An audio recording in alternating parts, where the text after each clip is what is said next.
Hoje é o último dia, ou seja, último dia não, hoje é a última mensagem da série Princípios de uma Vida de Sucesso. Nós já falamos que isso não é uma mensagem de coach, não é uma mensagem de prosperidade, isso não é uma mensagem de fora da Bíblia, mas a gente entende, desde o dia em que Deus nos deu a direção, que quando nós falamos de sucesso e de prosperidade, sucesso significa êxito, triunfo, vitória, bom resultado. Assim como prosperidade significa felicidade, alguém bem-sucedido, alguém que fez e tudo deu certo. Então nós não estamos falando de prosperidade financeira, porque alguém de uma forma, mesmo sem ter condição financeira, pode ser alguém próspero. Por isso que a gente fala assim, fulano teve sucesso na vida financeira, é um caso. Fulano teve sucesso no trabalho dele, é um excelente profissional, é um caso. Quando a gente fala, fulano prosperou na faculdade, é um caso. Então, quando a gente fala de sucesso, de prosperidade, é a bênção de Deus, é aquilo que deu certo naquela área. Por isso, quando a gente fala de princípios e de uma vida de sucesso, é uma vida. Uma vida como pai, como mãe, como filho, como marido, como obreiro, como empresário, como funcionário, como servidor. Ou seja, são princípios, práticas, que você colocando ela em funcionamento, você alcança o sucesso. E nós começamos a olhar a vida de um homem chamado José, Yosef. Gênesis 39, versículo de número 2, vai dizer: o Senhor era com José, que veio a ser homem próspero, e estava na casa de seu senhor egípcio. Ou seja, José prospera como servo de Potifar. A prosperidade de José não tem a ver com ele ficou rico. Não tem a ver que, sabe, José tomou o lugar de Potifar. Mas a prosperidade tem a ver com o sucesso naquilo em que ele se dispôs a fazer. E para José, essa prosperidade veio porque ele era obediente ao Senhor, e o Senhor era com José. A prosperidade de José é uma prosperidade de Deus sobre a vida de uma pessoa obediente. É a prosperidade sobre a obediência, sobre o servir, sobre o crer, sobre o ser fiel e leal. Por isso que nós, nessas 6 mensagens, que você pode encontrar ela no YouTube da Igreja Canaã, e também no Spotify, você vai ver que nós citamos algumas coisas.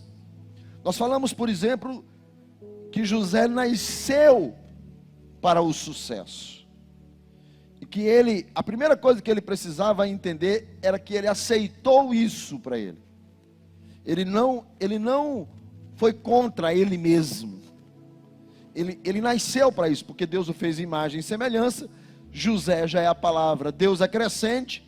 E quando José nasce, a filha de Jacó começa a prosperar. José nasceu para isso. E todos nós nascemos para o sucesso e nascemos para prosperar. A questão é em que momento eu aceito isso e eu entendo o propósito disso. Porque, mais uma vez eu digo, não é que José prosperou porque ele tomou o lugar de Potifar ou tornou-se um gerente. Não, ele já prosperou como escravo na casa de Potifar. A prosperidade não tem a ver com o título, com a posição, com o degrau, mas com o sucesso daquilo que você faz. Depois nós dissemos que José, uma pessoa de sucesso, ela tem disposição de enfrentar desafios. Desafios. Todos nós somos levados a desafios todos os dias e em várias circunstâncias. Mas são as pessoas que têm sucesso. Elas alcançam o resultado pela qual Deus coloca como propósito em sua vida. Por isso é preciso entender que a disposição de enfrentar os desafios, ainda que tudo esteja remando ao contrário, essa disposição é um princípio de uma pessoa de sucesso. Depois nós dissemos que José tinha uma característica: missão dada, missão cumprida. O pai dele disse para ele: vai lá onde teus irmãos estão. E ele foi, independente se os irmãos gostavam dele ou não. Missão dada é missão cumprida. Não importa tempo, não importa hora, não importa quem seja, não importa quem mandou, não importa quem disse. Missão dada é missão cumprida. Isso é um princípio de uma pessoa de sucesso. Nós dissemos que José enfrentou muitas lutas, mas José entendia que as lutas eram somente treinos para aquilo que Deus tinha de melhor para ele. Cada luta que nós enfrentamos, a gente não pode olhar para ela como a batalha final, mas nós temos que entender que ela é um treino para aquilo que Deus vai fazer na nossa vida. Uma pessoa de sucesso, ela diz assim: não está legal, não, mas vai mudar, vai melhorar, e ela parte para cima disso. José era assim. José enxergava que mesmo como escravo na casa de Potifar, aquilo era uma escola. Ele passou 10 anos na casa de Potifar. José, quando os irmãos chegam diante dele e se dobra, tem 22 anos, 21 a 22 anos, que os irmãos se dobram diante dele e o sonho se cumpre. Mas 10 anos, só 10, ele ficou na casa de Potifar. 7 anos foi o período de prosperidade. Mas 2 anos na prisão, mas 2 anos, quando você faz a conta, você vê que o maior período da história de José, ele estava na casa de Potifar. Ele estava como escravo na casa de Potifar. Significa dizer que muitas vezes, você estar aqui embaixo, não significa dizer que você não pode ser uma pessoa de sucesso. Mas José encarava que aquela realidade que ele estava vivendo, era uma escola que ele estava frequentando. E foi dali que ele aprendeu a falar a língua egípcia, aprendeu os padrões egípcios, o comportamento dos egípcios. E quando ele chegou diante de Faraó, José já tinha sido treinado na casa de Potifar e já tinha sido treinado no calabouço. Por isso que muitas vezes, os nossos pequenos começos, eles não querem simplesmente dizer que nós vamos terminar ali. Mas o que Deus está dizendo é: aprenda. Ser fiel no pouco, para que você possa ser colocado no muito. Nós aprendemos que José era alguém que você podia confiar nele. Então José transmitiu confiança. Em todos os textos diz que se confiava em José. José era alguém de confiança. Alguém que não mentia, não enganava, não contava meia história. Você podia confiar em José. Uma pessoa de sucesso, você pode confiar nela. José, ele reage a cada situação como uma oportunidade. Ele está na prisão, e quando ele está na prisão, os carcereiros, o padeiro e o copeiro têm um sonho. O que é que ele faz? Eu vou interpretar, lembrem de mim. Ele vê que cada situação é uma oportunidade. Uma pessoa de sucesso enxerga em cada situação uma oportunidade. Então, em cada coisa que você coloca a mão, tudo que você faz, aonde você está, o amigo que você conhece, tudo é uma oportunidade para aquilo que Deus está propondo como propósito para a sua vida. José era uma pessoa que não vivia no passado. José em momento nenhum ficou vivendo no passado. Ah, meus irmãos me colocaram aqui. Ah, meus irmãos, você não vai ver ele lamentar em momento algum. E a gente entende que uma pessoa de sucesso, ela não vive do passado. Ela está sempre dizendo assim, ó, o meu tempo é hoje, o meu momento é agora, eu tenho que fazer o meu melhor agora. Esquece o passado. José não vivia no passado. E uma pessoa como José, uma pessoa de sucesso, se preocupava com o que estava em volta, se preocupou com o padeiro, se preocupou, ele sempre estava preocupado. É uma pessoa que sabe que tudo pertence a Deus, e é alguém que está sempre pronto para fazer. Então, quando surgiu a oportunidade da casa de Potifar, estou pronto. Quando surgiu a oportunidade da casa na prisão, estou pronto. Quando surgiu a oportunidade que levaram ele diante de Faraó, estou pronto. Uma pessoa de sucesso sempre está pronta para fazer. Então não fica, eu vou ver, não, eu vou estudar sobre isso, eu vou analisar melhor a causa, eu vou pensar, depois não, está sempre pronto para fazer. E assim foi José. E quando chegou diante de Faraó, deu a ele uma grande orientação. Qual? A orientação foi: monte uma equipe, porque ninguém tem sucesso sozinho.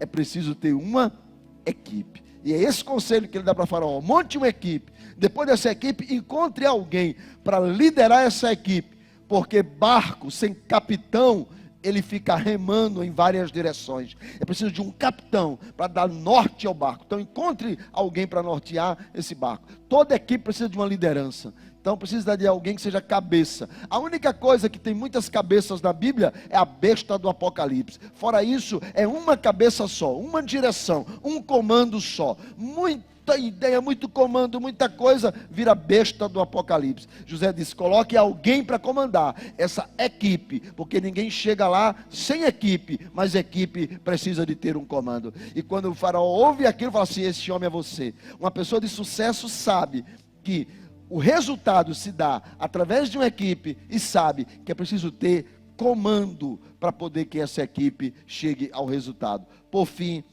José é colocado como governador do Egito, e ele tem 2 filhos, Manassés e Efraim.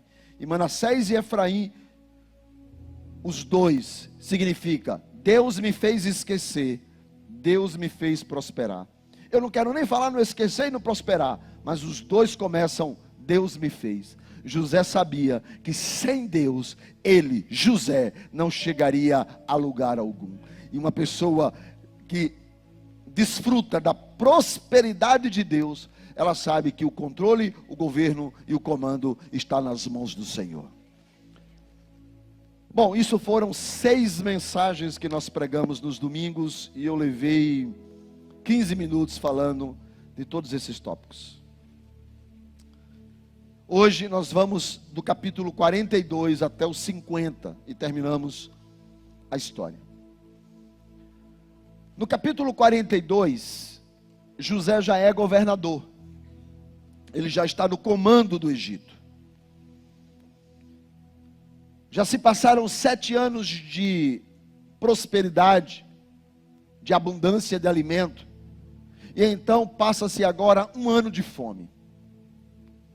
Nesse ano de fome, a fome chega em Canaã, aonde está Jacó e os irmãos de José. E eles sabem a notícia de que há comida no Egito. Então eles vão, como há uma porção que deve ser levada por cada pessoa, não é um chegar e levar 1 tonelada. Por causa disso vai os 10 irmãos de José, para que cada um traga uma porção. Havia alimento, mas era racionado. Então foram os 10 comprar. Quando eles entram no local aonde havia sido armazenados grãos, José nesse dia está lá, observando. Porque talvez você possa achar, mas não existe coincidência. Existe cristocidência. Quando Deus quer, até os acasos se encontram. O acaso é o pseudônimo que Deus usa quando Ele não quer assinar a obra. E naquele dia em que José estava supervisionando, no justo dia, seus irmãos chegam e se encontram com José na justa hora. É muita cristocinência. José olha para eles e os reconhece.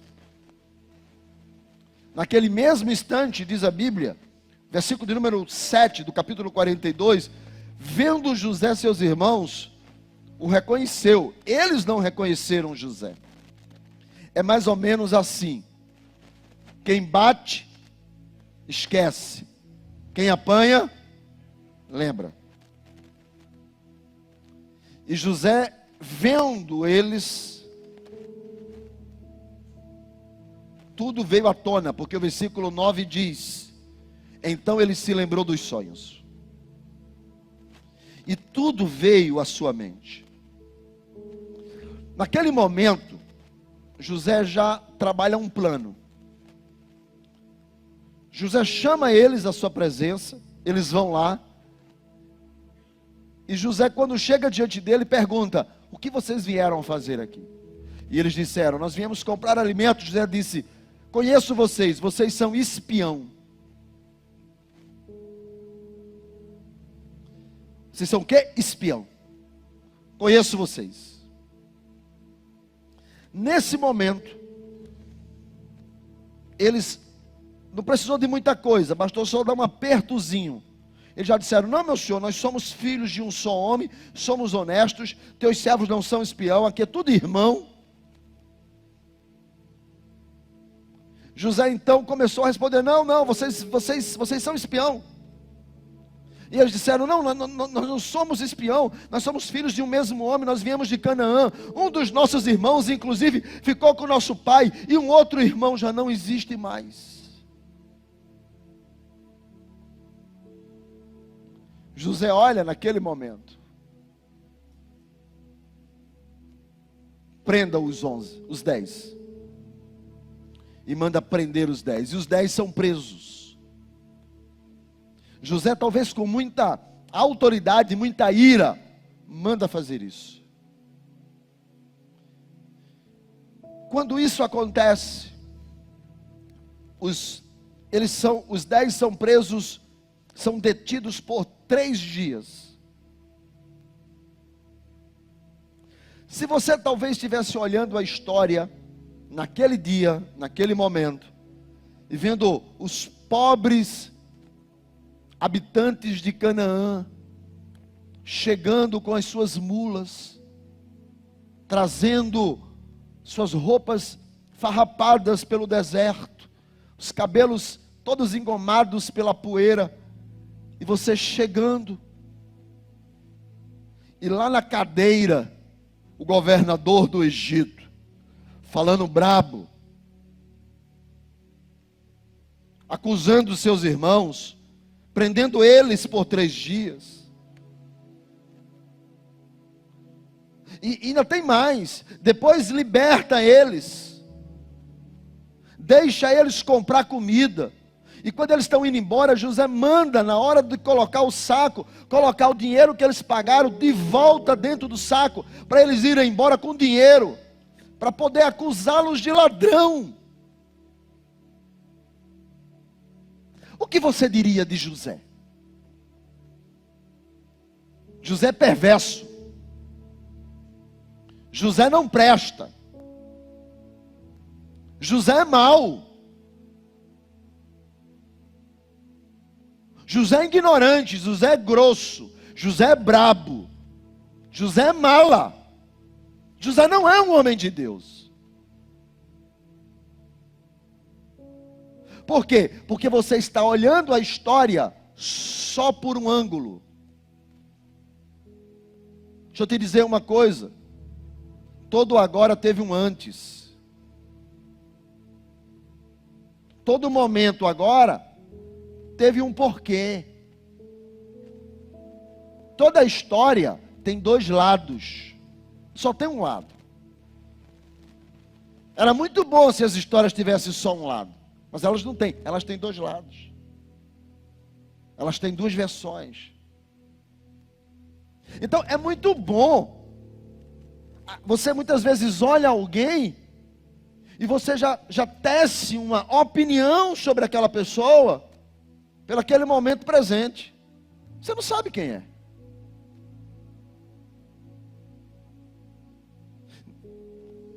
João capítulo 7, versículo 24, diz assim: não julguem segundo a aparência, mas julguem sim pela reta justiça. Às vezes as pessoas tecem julgamentos por causa do temperamento de alguém.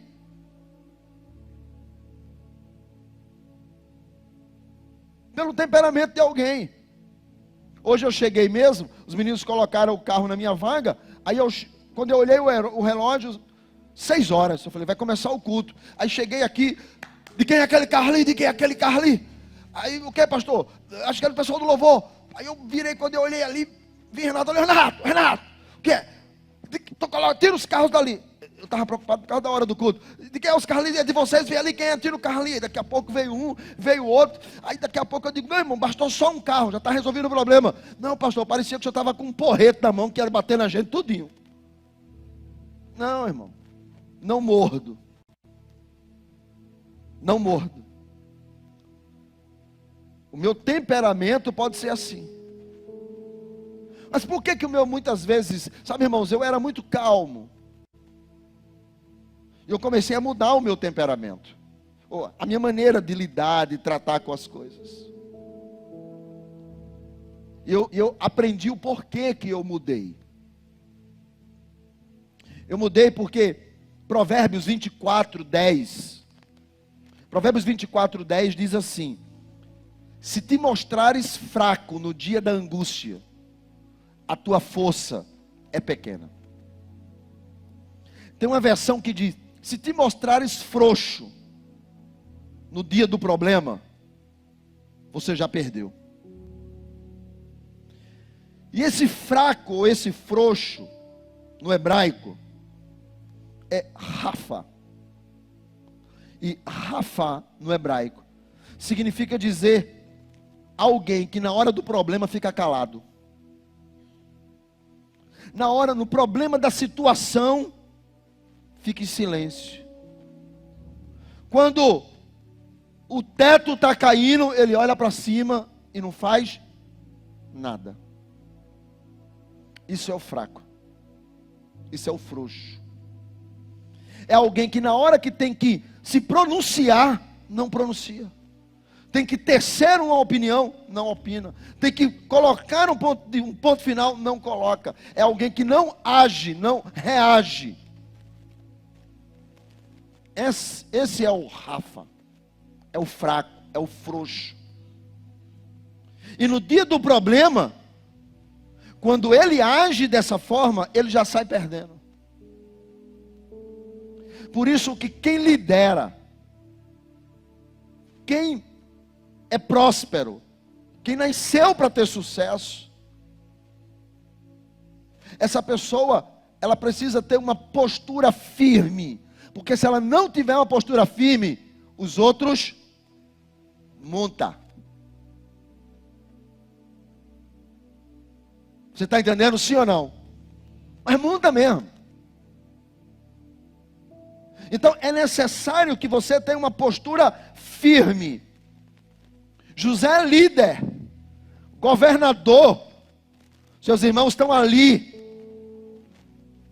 Seus soldados estão ali. Ele quer saber o que está no coração dos seus irmãos. Você acha que ele vai dizer assim, os soldados, chama o capitão da guarda, o que é? Arruma 2 psicólogos para conversar com os meus irmãos. Não, irmão. A vida não é fácil. E se você não decidir ser forte, ela acaba com você. Porque os desafios são todos os dias.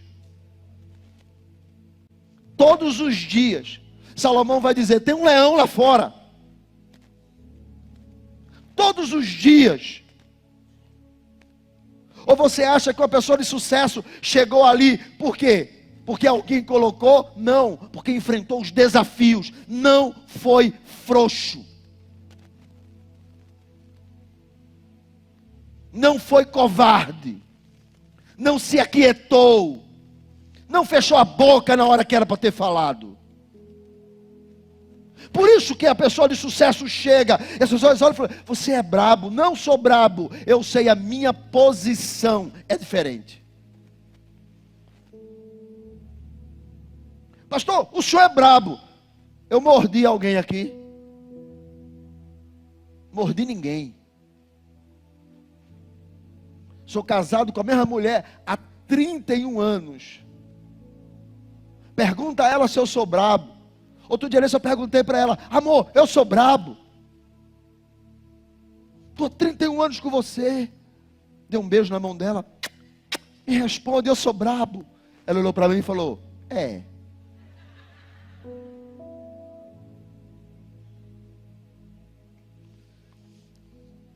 Temperamento, postura é diferente de caráter. Por isso que José tinha uma postura de líder. E por isso que ele agiu do jeito que ele agiu. Mas olha o versículo de número 24. Quando José sai, seus irmãos saem. 42, 24. Desculpa, é porque é engraçado. João 7, 24. Mas Gênesis. Retirando-se eles, José chorou.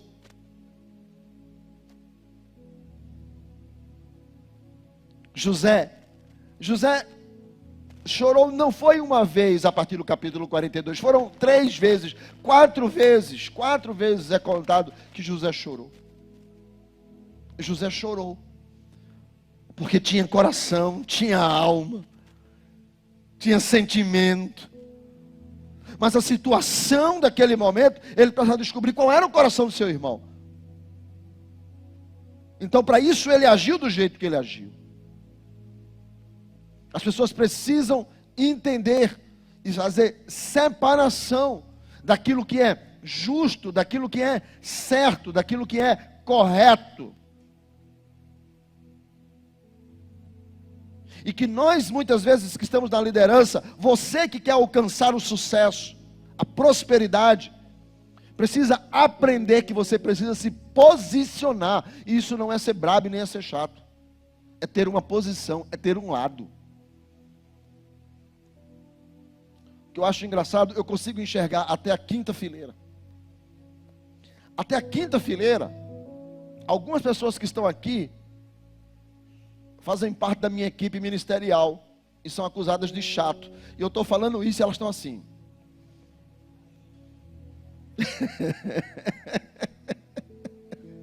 Tipo, é verdade, pastor, o que o senhor está dizendo é isso mesmo. A gente apanha só porque a gente tem uma posição.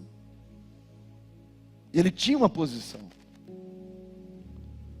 Quando os irmãos vão embora, descobrem no meio do caminho que o dinheiro está na sacola do alimento. E ele fala: caramba, vamos ser acusados de ladrão. Eles chegam em casa e contam para o pai Jacó e falam assim: olha, o Senhor do Egito disse que a gente, para voltar, a gente só volta se a gente levar o nosso irmão mais novo. Foi a condição que ele colocou para soltar Simeão, que ficou preso. Que está lá, Simeão ficou preso lá. Mas a gente só consegue trazer Simeão de volta se Benjamim for. E o pai falou: não, eu perdi José, eu vou perder Benjamim. De jeito algum. Não, não quero isso. Quando isso acontece, passa-se mais um ano aproximadamente. E quando esse ano passa, acaba a comida da família de Jacó. E eles voltam: pai, precisamos voltar ao Egito para comprar comida. Porque se a gente não voltar lá, a gente não vai viver. Vamos morrer de fome. Não, mas vai levar, não vai levar. E chegou à conclusão de que levaram Benjamim e foram. Quando eles chegam no Egito, a notícia vai para José: olha, aqueles estrangeiros estão aí. José olha, vê, fala: beleza, traz todos eles para comer na minha casa. E eles vão comer na casa de José. José faz um banquete. A Bíblia faz questão de citar que na mesa, ao lado de José, Benjamim, para quebrar logo ali tudo, já era uma dica.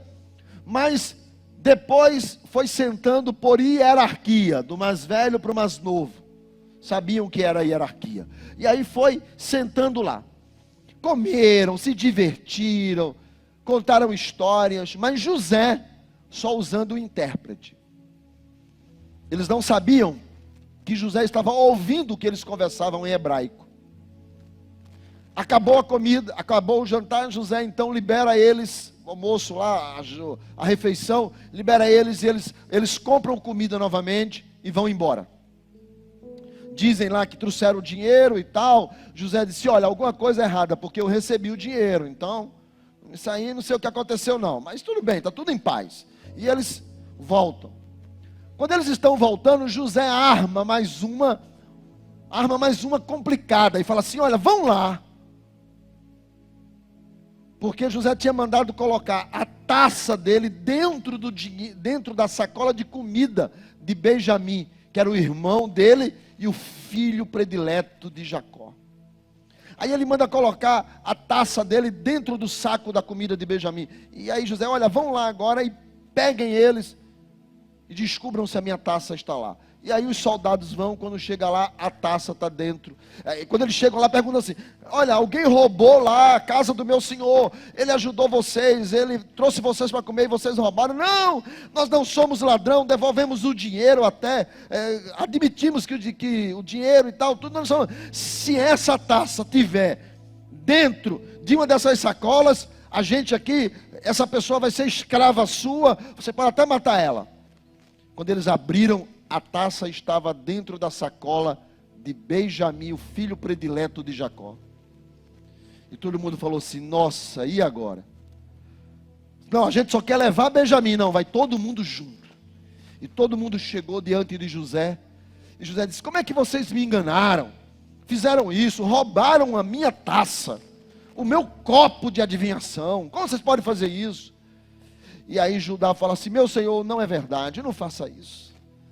Nós somos homens do bem. Nós cometemos um erro no passado. Já começou a mexer em José. Cometemos um erro no passado. E aí meu pai é um homem já idoso. Ele ama esse menino. Se nós tirarmos esse menino dele, ele morre. E o que é que vai acontecer? Nós seremos responsáveis pela morte do meu pai. Já basta o que a gente fez no passado. E eles começaram a falar sobre a culpa deles do passado. E eles disseram: olha, se for preciso, nós ficamos no lugar, mas libere, por favor. José então manda todo mundo sair da sala e deixa só eles. José agora sabia que aqueles homens haviam mudado. 20 anos já haviam se passado e a maturidade fez eles entenderem a besteira que eles tinham feito. E quando chegou naquele momento da maturidade, José olhou no coração dele e viu que eles haviam errado pela sua juventude e não pela sua maldade. José manda todos saírem. Saiam os servos, saiam os soldados, saiam todos da sala.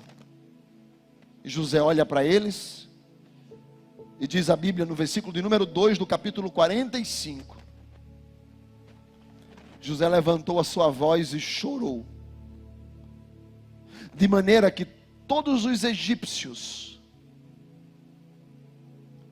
ouviram ele chorar. Toda a casa de Faraó. José morava no palácio de Faraó. José teve um choro tão de brado, tão uivante. Eu não sei se você já chorou assim. Aquele choro que é escandaloso. José chorou com um choro escandaloso. Foram 22 anos guardando aquele choro. E ele colocou aquele choro todo para fora. Seus irmãos em volta não sabiam o que dizer. Até que José parou de chorar, olhou para os irmãos, versículo de número 3, e disse aos seus irmãos: eu sou José. Sabe, uma pessoa de sucesso, ela sabe quem ela é. Quando José vai para o palácio, Faraó diz assim: ele será chamado de Zafanete Peneia. Para o palácio, ele era Zafanete Peneia, o salvador do mundo. Quando ele fala para os seus irmãos, no versículo de número 8, ele diz: Faraó me tem por pai. Para Faraó, ele é pai. Para os servos que foram buscar os seus irmãos e o trouxeram à presença de José, diz: o meu senhor é místico, ele é adivinho. Para os servos, José falava com os deuses. Para o Egito, ele era o governador de toda a terra. Para os irmãos vão dizer para ele: tememos, porque tu és como Faraó. Para os irmãos, ele era como Faraó. Cada um pode nos ver de uma maneira, mas uma pessoa de sucesso não deixa isso chegar na cabeça dela. José era o governador, ele poderia ter dito para os irmãos: eu sou o cara, mas ele olha para os irmãos e fala: eu sou José, eu sei quem eu sou, o meu pai ainda está vivo, eu sei quem eu sou filho de Jacó, eu sou servo do Deus Altíssimo, eu sei quem eu sou. Porque uma pessoa de sucesso, as pessoas podem querer tirar você do caminho, mas se você sabe quem você é, ninguém derruba você. Você está entendendo isso, sim ou não? Eu sei quem eu sou. Eu sei quem eu sou. Eu sei de onde eu vim. Eu sei o que eu tenho, o que Deus me deu, o que eu alcancei. Eu sei o que eu não tenho. Eu sei que tudo isso daqui é passageiro. Eu sei que tudo isso daqui é efêmero. Eu sei quem eu sou. Eu sou José.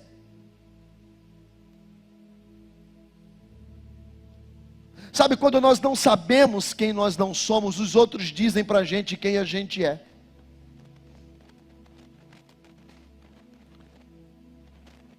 Eu sei o pai que eu sou. Não precisa que meus filhos me digam.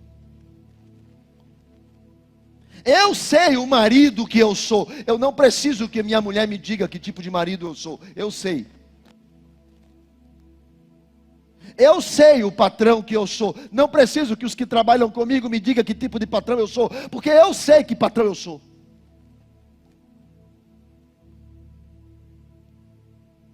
Eu não preciso que me digam que tipo de pastor eu sou. Porque eu sei que pastor eu sou. Porque eu sei as minhas orações de madrugada, os meus choros, as minhas lágrimas, as minhas dores, a minha dedicação, o meu amor pela palavra, o abandono de tudo pelo reino. Não preciso que me digam que pastor eu sou. Eu sei que pastor eu sou. Você sabe que marido você é? Você sabe que esposa você é? Você sabe que filho você é? Você sabe que pai você é? Que obreiro você é? Que líder de GC você é? Você sabe quem você é? Ou você precisa de elogios ou críticas para poder dizer quem você é? Eu não preciso que me elogie, eu sei quem eu sou.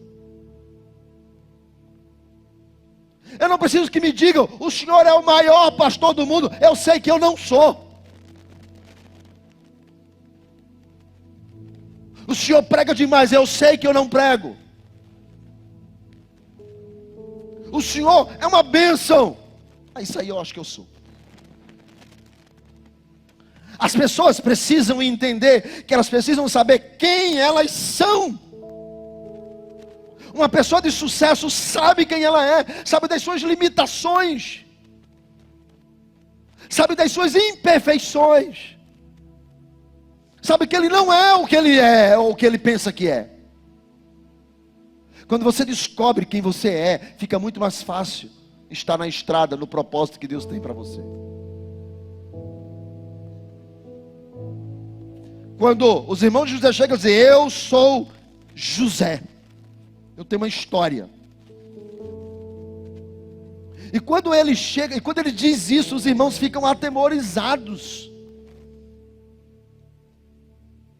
O texto do versículo de número 3, os irmãos ficaram, eles venham, seus irmãos não puderam nem responder, ficaram atemorizados, com medo. Falou, agora ele se vinga da gente, é agora que a espada desce, é agora. Só que uma pessoa de sucesso não está no script dela a palavra vingança. O próprio Deus diz, minha é a vingança, diz o Senhor. E uma pessoa próspera não está no script dela a vingança. Não está. Eu aprendi isso. Outro dia desse eu encontrei alguém que me fez muito mal. Eu falei para minha esposa, falei, encontrei fulano. Ela, e aí? Falei, fiz a maior festa.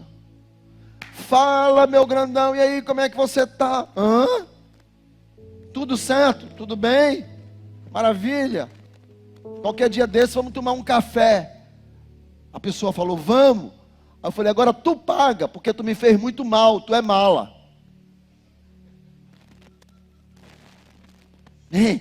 Que é isso, pastorzão? Que é isso? Falei, que é isso não, irmão, vamos sentar para tomar um café, agora tu vai pagar, pelo menos um café para mim, tu vai pagar.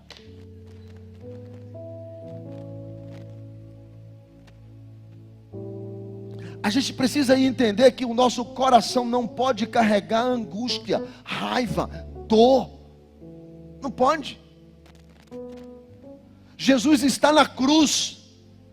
Daqui a alguns minutos ele vai dizer, Pai, está consumado. Mas antes de ele finalizar, morrer, para ser assunto aos céus, ele diz assim, Pai, perdoa-lhes, eles não sabem o que fazem. Ele liberou perdão para Pilatos. Ele liberou perdão para Anás e Caifás, que armaram contra ele. Ele liberou perdão para Judas, que o traiu. Ele liberou perdão para Pedro, que o negou. Ele liberou perdão para os apóstolos que fugiram. Ele liberou perdão para o povo que gritava Hosana, gritou crucifica. Perdoa todo mundo, numa boa, tranquilo. Porque o fato deles terem errado não pode dominar o meu coração. O fato deles aprontarem comigo não me destruirá duas vezes. Pai, perdoa eles. Esse é o perdão da cruz. Estou de bem com todo mundo. Está todo mundo de boa. Mas ele não mandou chamar Pilatos para tomar café. Ele não mandou, chama Caifás, depois que eu ressuscito, chama Caifás, para Caifás ver que ele crucificou o Messias.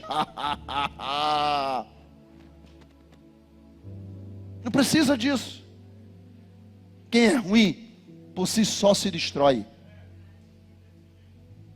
Não precisa. Falou, não, entenda uma coisa. Manda chamar Pedro. Por quê? Porque eu tenho propósito. Pedro, você me ama? Amo, Senhor, eu pisei na bola, mas eu te amo. Então, você vai cuidar das minhas ovelhas. Pedro, tu me amas, eu amo, Senhor, eu amo. Então, você vai cuidar das minhas ovelhas. Pedro, você me ama. Senhor, para com isso, tu sabe que eu fiz feio. Oh, Pedro, agora eu entendi. Agora você está arrependido. Então você vai cuidar das minhas ovelhas. Por que, Pedro, eu estou reatando com você? Porque eu tenho um propósito para você ser o pregador de Pentecostes. Nós, irmãos, nós não andamos por emoção, é por propósito. Os irmãos de José chegam ali e dizem assim: olha, o que você vai fazer com a gente? José diz no versículo 4: cheguem, não fiquem com medo, venham até mim. Eu sou José, a quem vocês venderam para o Egito. Mas não fiquem tristes, versículo 5. Não se irritem, porque vocês me venderam para cá. Porque isso aconteceu porque, para a conservação da vida, Deus me enviou antes de vocês. É mais ou menos assim: há um propósito para tudo na minha vida.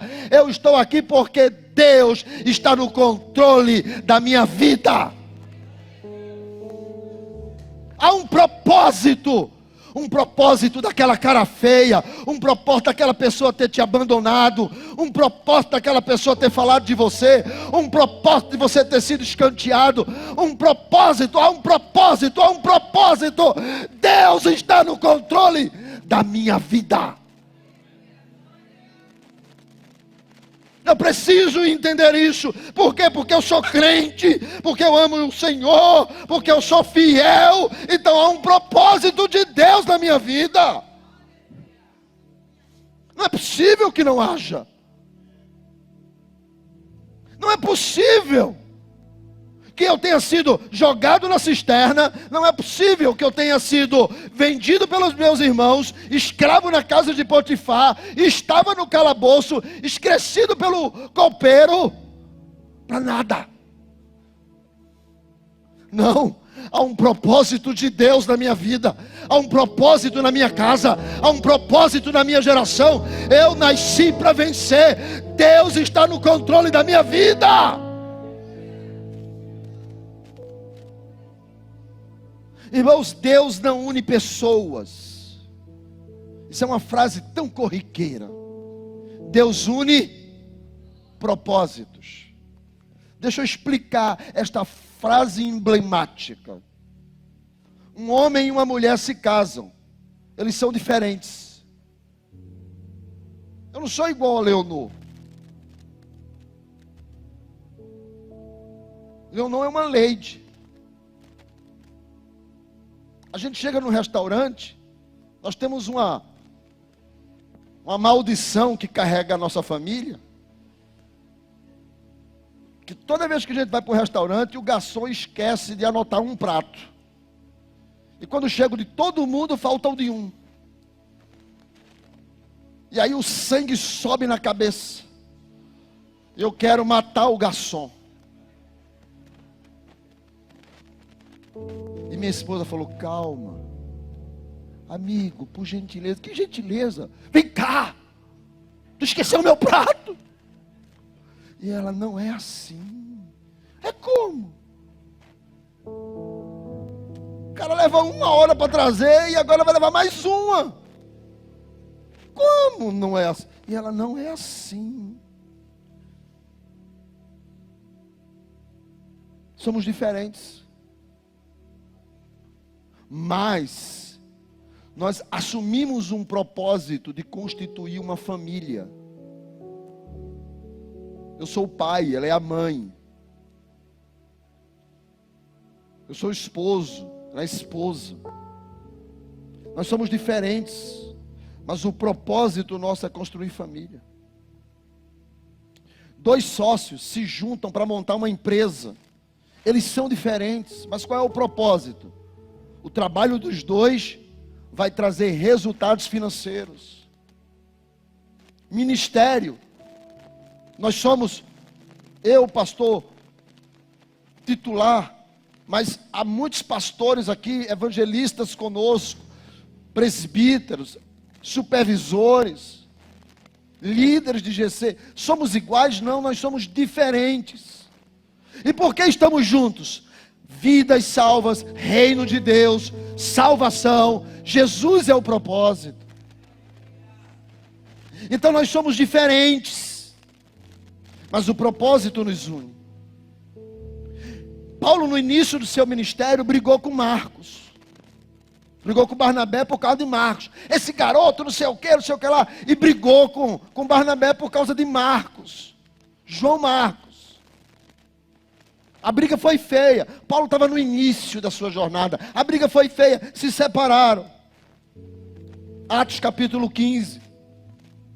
Final da vida de Paulo. 2 Timóteo. Final da vida. Capítulo 4. Ele diz para Timóteo: traze-me quando vier a Marcos, porque ele é útil ao meu ministério. Ou seja, ele entendeu que não são pessoas, é propósito. Quando nós estamos ligados no propósito, a gente suporta uns aos outros. A gente aceita uns aos outros, porque o propósito é maior do que a gente. E por isso que José entendeu que uma pessoa de sucesso é quando eu tenho um foco, um propósito. E isso é muito maior do que tudo que está em minha volta. Por isso que quando José recebe o pai e recebe os irmãos, ele diz assim: olha, vocês vão morar na terra de Gósen, que fica nas propriedades de Ramsés, porque vocês são criadores de gado, de animais, então vocês vão ficar lá. José poderia ter dito: meu pai e meus irmãos ficam no palácio comigo. Poderia sim ou não? Sim. Mas o propósito de José era administrar o Egito, e dos irmãos, criar gado.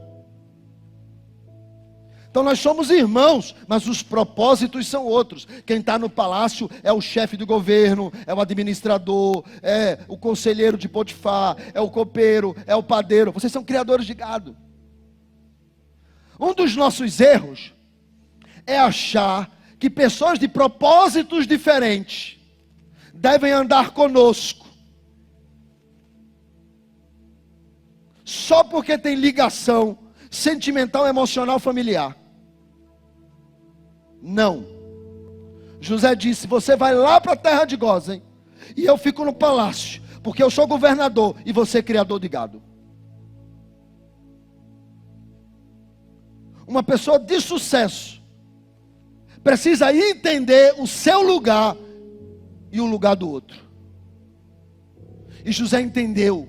Disse: vocês vão ficar lá. Chegar diante do faraó, pode dizer isso, que a terra já está preparada. E os irmãos de Jacó foi para lá. Porque, irmãos, a gente até perdoa. Andar junto é outro papo. E ele falou: vocês vão ficar lá, a gente vai ficar aqui. E ele ficou, até que Jacó adoece, passado um tempo. E ele chama José. E chama todos os filhos. E quando José chega, José é o primeiro. E ele então coloca os filhos de José. Manassés é o primogênito, Efraim é o segundo. Mas José pega a mão direita da bênção, do Baracá, a bênção judaica, e ele coloca a mão da bênção sobre a cabeça do mais novo, Efraim, e pega a mão esquerda e coloca sobre a mão de Manassés e cruza os braços. José tem para arrumar a coisa, falou: meu pai está cego, não está entendendo. E ele fala: não, meu pai, é o inverso. Esse daqui que é o primogênito, e esse é o mais novo. Jacó disse: mas o que Deus quer é diferente. Deus quer abençoar a Efraim mais do que a Manassés. Então não faça o contrário que Deus quer, porque Deus é quem está no controle de todas as coisas. Deixe cada um no seu papel. A bênção está sobre o segundo, não sobre o primeiro. E José entendeu aquilo. E José aceitou aquilo. Porque para José era uma questão de honra. A bênção é um princípio de honra. José, durante toda a sua vida, honrou seu pai. Desde o período da tenda, quando estava fora, a primeira pergunta que fez: o meu pai ainda é vivo?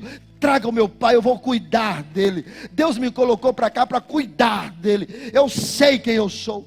Então José sabia que a bênção era algo muito importante, e ele não podia ir de encontro à bênção.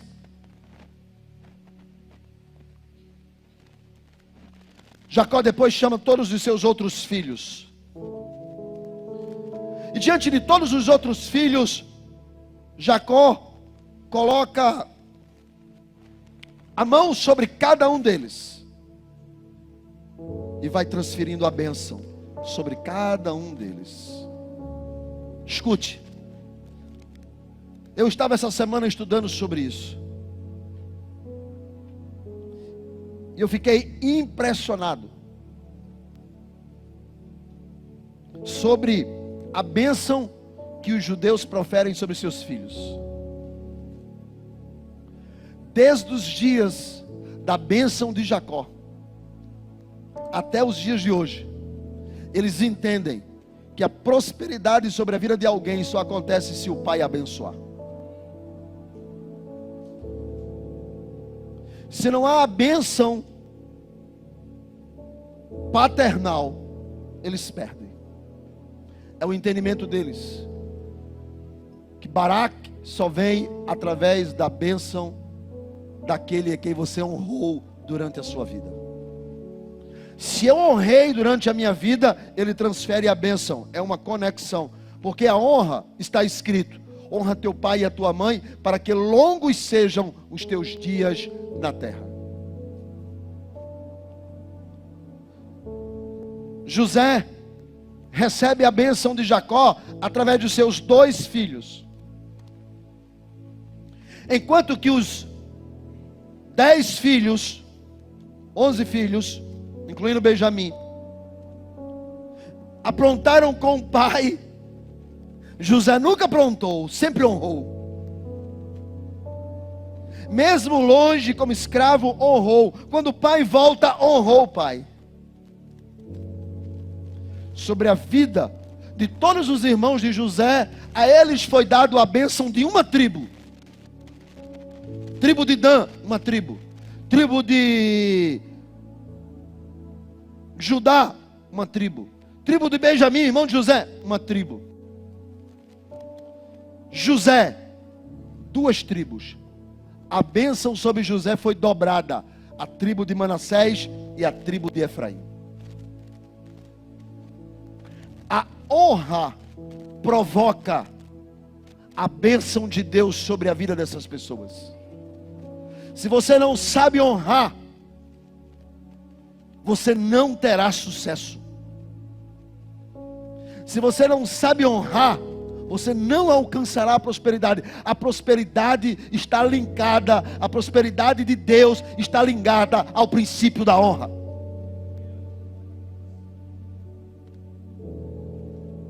Quem deixa de honrar a autoridade sobre a vida dessa pessoa, caminha por uma estrada de insucesso. Por isso, que no livro de Gênesis, no último capítulo, o versículo de número 22 começa a narrar a morte de José. José habitou no Egito, ele e a casa de seu pai, e viveu 110 anos. Viu José os filhos de Efraim até a 3ª geração. Viu os filhos de Efraim, viu os filhos dos filhos de Efraim. Ele viu seus netos e seus bisnetos. Também viu os filhos de Maquir. Quem eram os filhos de Maquir? Filhos de Manassés. José colocou os seus bisnetos, diz o texto, em seus joelhos. Viu a sua 3ª geração. Por quê? Porque José decidiu amar a Deus e honrar a Ele. Quando a mulher de Potifar disse: deita-te comigo, ele disse: eu temo o Deus a quem eu sirvo, não me deitarei com você.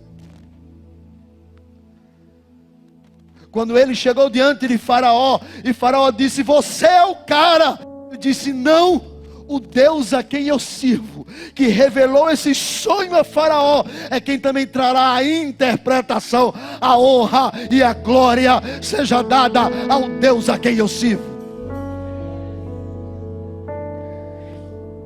Deus disse: vai ver a bênção sobre a sua casa, vai ver a bênção sobre os seus filhos, porque me é fiel, porque me é fiel. Verá a bênção de Deus sobre a sua casa. A sua fidelidade atrai a bênção de Deus, atrai a prosperidade de Deus. É a sua fidelidade. Pastor, qual é a chave da prosperidade? A sua fidelidade. Pastor, qual é a chave da bênção? A sua fidelidade.